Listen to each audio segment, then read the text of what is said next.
आगे आते हैं।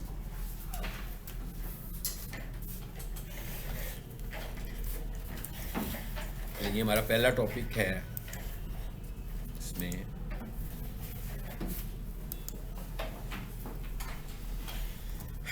SEO versus SEM. ठीक है कि एसईओ में और एसईएम में क्या फ़र्क है। तो कुछ अंदाज़ा तो आपको हो गया है कि एसईओ क्या है। अगर मैं आप लोगों से पूछूं कि व्हाट इज़ एसईओ, जो पुराने स्टूडेंट्स पढ़ रहे हैं, तो क्या आप उसको कैसे डिफ़ाइन कर सकते हैं? डिफ़ाइन करने को बोल रहा हूँ, सिर्फ जस्ट डिफ़ाइन।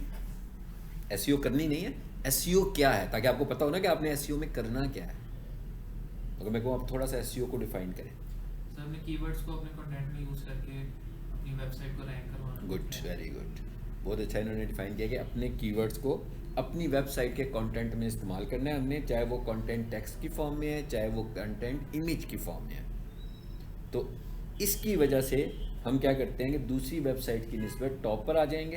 वेबसाइट तो मिलियंस ऑफ वेबसाइट पड़ी हुई है, किसी भी कंटेंट पर चले जाएं, लेकिन लोग कंसीडर किन्हें करते हैं? पहली पेज की वेबसाइट को, और वो भी पहली 3, 4, 5 को। इसके नीचे भी कोई नहीं जाता, बहुत ज़्यादा स्क्रॉल करके लोग नीचे भी नहीं जाते हैं, टॉप वाली वेबसाइट पर ही रहते हैं। और ये जो मेथड है सारे का सारा, ये सारा मेथड ऑर्गेनिक है। अब ये जो टर्म है मैं ऑर्गेनिक की इस्तेमाल कर रहा हूँ, ये बार बार हम इस्तेमाल करेंगे।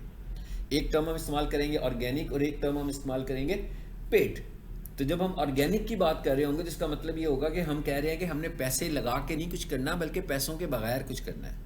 यानी नेचुरली हमने उसका जो सिस्टम है उसको फॉलो करते हुए, या उसके जो फैक्टर्स हैं उन्हें फॉलो करते हुए किसी चीज़ को रैंक करवाना है, बजाय इसके कि पे करके रैंक करवाना है हम लोगों ने। सो ऑर्गेनिक तरीके से हम अपनी वेबसाइट को जब टॉप पर लेकर आ रहे हैं, तो इसका मतलब क्या है कि ये है सर्च इंजन ऑप्टिमाइजेशन, कि हम सर्च इंजन के मुताबिक वेबसाइट को ऑप्टिमाइज कर रहे हैं उसके स्टैंडर्ड्स के मुताबिक, इसलिए वो ऊपर आ गई है। तो लाजमी बात है जब हम कर रहे हैं तो हमारे कंपटीटर्स भी काम ज़रूर कर रहे होंगे।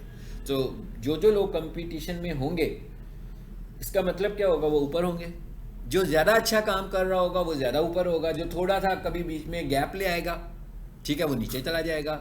बहुत ज़्यादा गैप ले आएगा, बहुत ज़्यादा नीचे चला जाएगा। और जो ऑप्टिमाइजेशन को करता रहेगा, इसका मतलब क्या होगा कि वो रैंक करके रहेगा। ठीक है, और करता रहने का मतलब ये भी नहीं है कि मतलब गैप आ सकता है 1 महीने का, 2 महीने का, 4 महीने का, लेकिन यह है कि बंदा किसी से वेबसाइट की एसईओ करवाए, किसी ने 5 साल पहले एसईओ करवाई हुई है, तो वो ये सपोज कर रहा होगा भाई मैंने क्योंकि इतने साल पहले कराई थी तो अभी भी वही सिस्टम चल रहा होगा। तो बहुत सारे फैक्टर्स हैं जो गूगल के चेंज हो गए होंगे।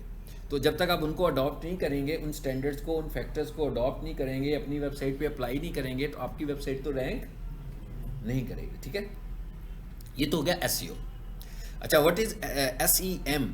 SEM stands for search engine marketing. Search engine marketing से क्या मुराद है कि भाई सर्च इंजन के ऊपर हम मार्केटिंग कर रहे हैं। तो मिसाल के तौर पर अगर मैं कहूँ भाई मार्केट करनी है कुछ ना कुछ तो पैसे लगेंगे हमारे। विदाउट मनी तो हम मार्केटिंग नहीं कर सकते हैं। इसका मतलब क्या हुआ कि इस सूरत में हमें क्या करना पड़ रहा है? अच्छा, हम ऑप्टिमाइजेशन भी मार्केटिंग के लिए कर रहे हैं, मगर डायरेक्ट मार्केटिंग नहीं कर रहे हैं। लेकिन जब सर्च इंजन मार्केटिंग की बात करते हैं तो इसका मतलब है कि हम डायरेक्ट मार्केटिंग कर रहे हैं अपनी सेल बढ़ाने के लिए। तो इसका मतलब ये है कि हम गूगल को पे कर रहे हैं, हम गूगल को पे करके मार्केटिंग कर रहे हैं। यानी हम गूगल वालों को पैसे दे रहे हैं और उनसे ये कह रहे हैं कि हमें रैंक करो, और वो उस वक्त तक रैंक करेगा जब तक हमारा बजट होगा। जितना हमारा बजट होगा, जब हमारा बजट कंज्यूम होगा तो हम डिस्प्ले होना बंद हो जाएंगे। इसका मतलब क्या हुआ कि ये जो सर्च इंजन मार्केटिंग है, ये क्या चीज़ है? ये है गूगल एड्स, जिसको हम गूगल एड्स भी बोलते हैं। पुराने वक्त में इसको गूगल एडवर्ड बोलते होते थे, और इनको हम पीपीसी एड्स भी बोलते हैं, पे पर क्लिक एड्स।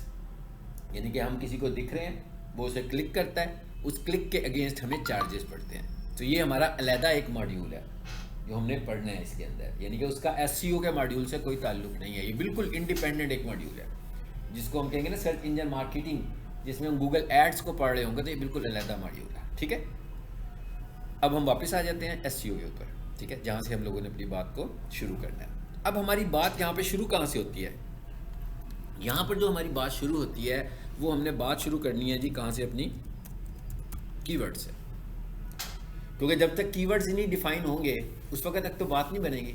मतलब सबसे पहले तो आपको अपनी वेबसाइट के लिए कीवर्ड्स डिफाइन करने हैं। मतलब ये तो नहीं हो सकता कि मिड में जाकर हम कीवर्ड्स की बात करें और एसईओ हम शुरू कर दें। मतलब 2-3 महीनों से मैं किसी की वेबसाइट की एसईओ तो कर रहा हूँ, लेकिन अभी तक मैंने उनसे, क्लाइंट से, ना तो कीवर्ड डिस्कस किए हैं, ना मुझे कीवर्ड्स का पता है कि मैं किस कीवर्ड को फोकस कर रहा हूँ। तो इसका मतलब क्या हुआ, मैं तो एसईओ बिल्कुल ठीक नहीं कर रहा, क्योंकि मैं तो फोकस ही नहीं कर रहा उनकी प्रोडक्ट को।